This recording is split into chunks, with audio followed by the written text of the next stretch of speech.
গরমে ত্বকের অবস্থা নাজেহাল, সে কথা তো বলাই বাহুল্য। রোদে পুড়ে সারা গায়ে বিভিন্ন অ্যালার্জি, র্যাশ এ তো নিত্যদিনের সঙ্গী। এই সমস্যার সমাধান পেতে আমরা আপনাদের জন্য নিয়ে এসেছি ত্বকের যত্ন নিন ফ্রম রেডিও ভেনাম। আজ আমরা জেনে নেব কিভাবে ঘরোয়া পদ্ধতি মেনে অ্যালার্জি বা র্যাশ থেকে মুক্তি পাওয়া যায়। চলুন জেনে নেওয়া যাক। অ্যালার্জি বা র্যাশ থেকে মুক্তি পাওয়ার আগে জেনে নিতে হবে সেগুলির সিমটমস।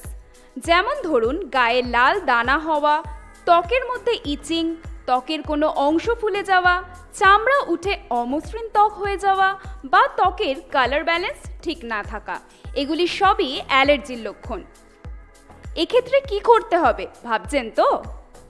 আমরা চাইলে অ্যালার্জি এরিয়াতে ঠান্ডা জল বা বরফ দিতে পারি। অ্যালোভেরা জেল ডিরেক্ট লাগাতে পারি, যেটা ত্বককে মসৃণ করতে সাহায্য করে। অ্যালোভেরা অ্যান্টিসেপটিকেরও কাজ করে।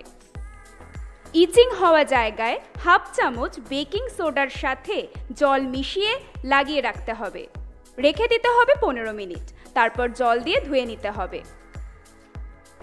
র্যাশ অথবা ফোলা জায়গায় আমরা অ্যাপল সাইডার ভিনিগারের সাথে একটু গরম জল মিশিয়েও ব্যবহার করতে পারি।